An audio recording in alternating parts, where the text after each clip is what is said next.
Hey friends, what's up? This is Conni from Live Your Heart Out, and today I would like to talk about something that I believe a lot of people struggle with and that I personally struggled with a lot about a week ago for probably about 5 days or so, really intensely, and that is mourning depression. Now this time around I was very conscious and mindful as to what was going on inside of me, and also gladly over the years I have acquired a lot of awesome tools and strategies and ways to help me out when I'm going through a bit of a hard time. The trigger for me this time around was that I was working really hard for several months, hustling a lot, and I spent a lot of time on my laptop. I was running a retreat in Sri Lanka, I was launching an online course, I was giving a talk, there was just a lot going on.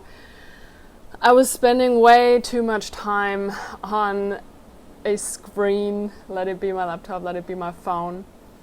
And I always felt this a bit of like stress, this pressure, right, in the back of my head. And I always needed to achieve more and do more, and I never sort of got everything done that I wanted to do. So I was in this constant hamster wheel sort of situation. And I realized that by spending so much time on my laptop, it made me feel really disconnected from myself, disconnected from other people. So that was one thing. The second thing was that I've been having a lot of issues with my gut. And that's been going on for about a year and a half. And I've been doing a lot, and I've had phases where it was really good, and then times when it was really bad, and it's been getting a bit worse the last couple of months. And gladly we figured out what it is, because I have an amazing housemate who's a naturopath with a focus on digestive health, which is amazing. And we figured out that it's I have like some sort of bacterial infection, and because our gut is our second brain, and it is very much related to what's going on up here and our serotonin levels and all of that, especially when my gut's bad, it has an effect on my mental and emotional health. The third one is that I've been having some conflicts with people in my life, and they brought up a lot of stuff for me and triggered a lot of old limiting beliefs, things that I thought I've worked through, and then they came back, and that was very frustrating. And so this all together, in combination with being in Bali, which is generally, it's not the easiest place to be. There's sometimes a lot of intense energies. We had the volcano eruption, meaning the earth is alive. There's a lot, going on here on this island. It's rainy season, meaning it's raining a lot.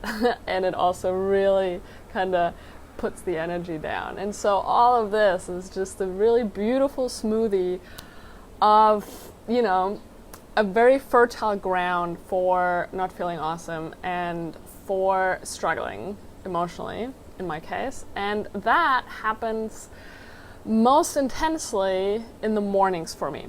And I Googled it, actually. I Googled mourning depression, and I saw that so many people mostly struggle with their depression in the mornings. I'm in a much better place these days with going through challenging times. And in many ways I can really see how every time I go through a depressive episode, it's almost like a growth boost. While I'm in it, it's obviously not fun, and it can be very painful.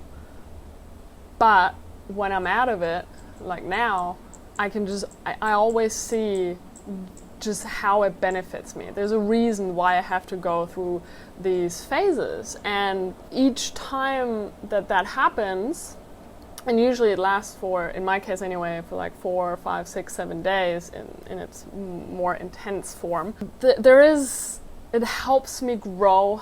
It helps me see things. I get insights. It's almost like I'm expanding in real time.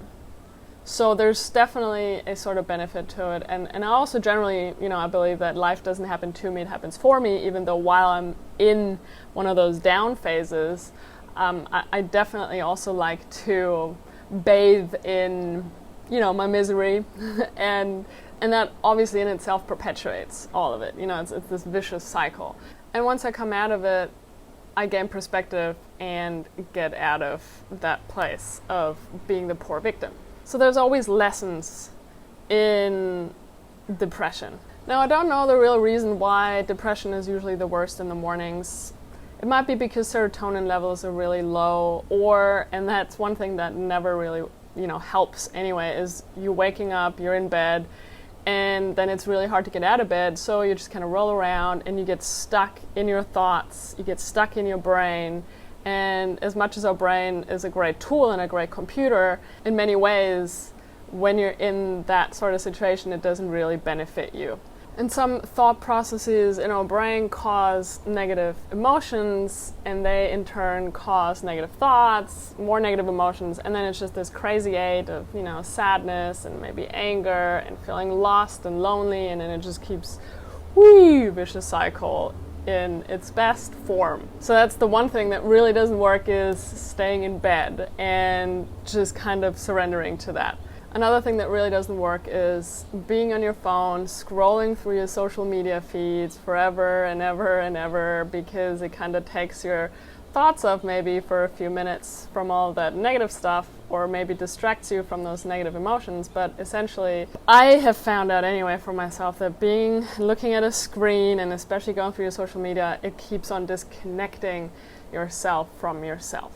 And as much as social media likes to kind of pretend otherwise, but it is a connection tool, and it can be, but it can also be extremely disconnecting. And in my case, it really doesn't benefit me, especially in the mornings. I've tried really hard to not touch my phone for at least the first hour after I wake up, and then I meditate and kind of start my day slowly, and then eventually I pick up my phone, and then I only briefly check if there's anything important.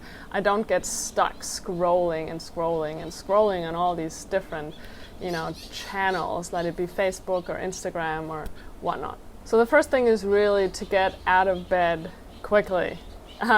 Once you're awake, and in my case, I'm an entrepreneur. I do my own thing. There's no boss telling me I need to get out of bed. I don't need to be anywhere in the morning. So I have to make sure that once I wake up, I get up, instead of just lying there and then getting lost in all of these thoughts. Just get out of bed, Conni. When I'm in a depression sort of phase, sometimes meditation can help, and sometimes it can make it worse, because it can be very confrontational when you're sitting with yourself and connecting to yourself. When I don't feel like meditating, I just don't. I tend to follow what feels good in the morning. And usually the best thing ever is to get out of bed, put on my exercise gear, and just go to the gym or go running or go swimming. Meaning I go and I move my energy in my body.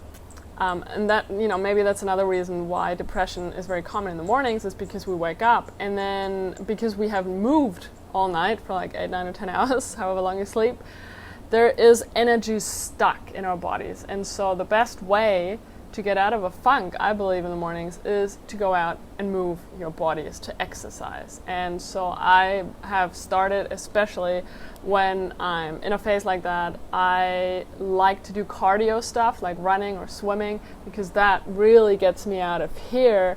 And just after about 10 or 15 minutes, there's endorphins are kicking in, and then bam, I'm pretty much sorted for the rest of the day. I believe that depression is really intensified by disconnecting from people. And that's what I did a lot while I was working so hard.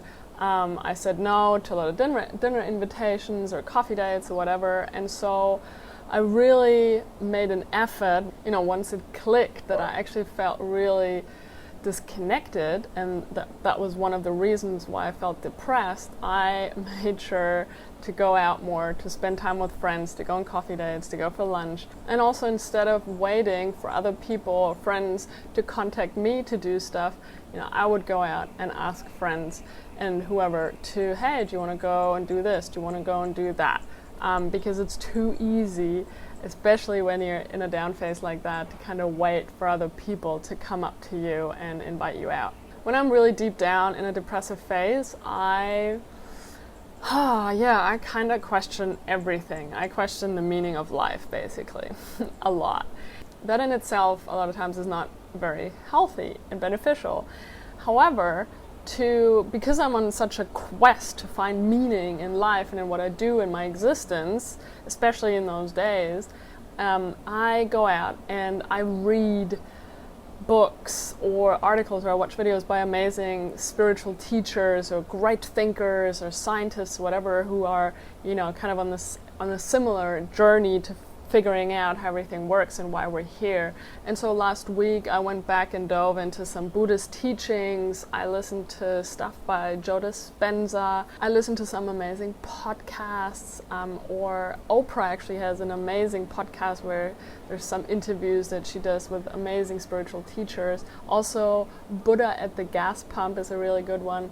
I listened to some stuff with Charles Eisenstein, Ken Wilber. Oh man, just a lot of really cool stuff that made me realize, okay, I'm not the only one who wants to figure stuff out and who gets lost in these questions of what's the meaning of life. And so I found a lot of answers through that. And so because I made a very conscious effort to stay away from my laptop and my phone as much as I could, I still, spend, a few hours a day, but mostly later in the day, I would, in the mornings then, after I came back from the gym or running or whatever, I'd go to the beach, I'd take my camera, I'd go and shoot stuff down there, or I'd sit down and write my morning pages, which is also really, really awesome, especially in the mornings when you're struggling. Sit down and write all that stuff out that has accumulated up here, all these feelings that are there, just get them all out. I call it emotional vomiting, and it really, really helps. So get a notebook and a pen and just write. In one way or another, I believe that creating, let it be in writing or going out and taking photographs, or maybe for you it's painting or whatever it is, but for me personally, it gets me out of this place and that negative vibration. I find creation a very high frequency activity that always makes me feel good. And so I try to focus on that before I then dive into work at my laptop or whatever. And lastly, I started making arrangements for some really cool stuff that I'm going to be doing in January and in February, the way it looks. More to be revealed soon. They are events and retreats that I'm really excited about, because I know in the long run they will help me better deal with, let's say, my depression or whatever stuff I still need to deal with. And so yeah, that's exciting stuff coming up. Anyway, I really hope that this video helped you a little bit in dealing with your morning depression. And otherwise, I'll see you in the next video. Thank you so much for watching. I appreciate you. Bye.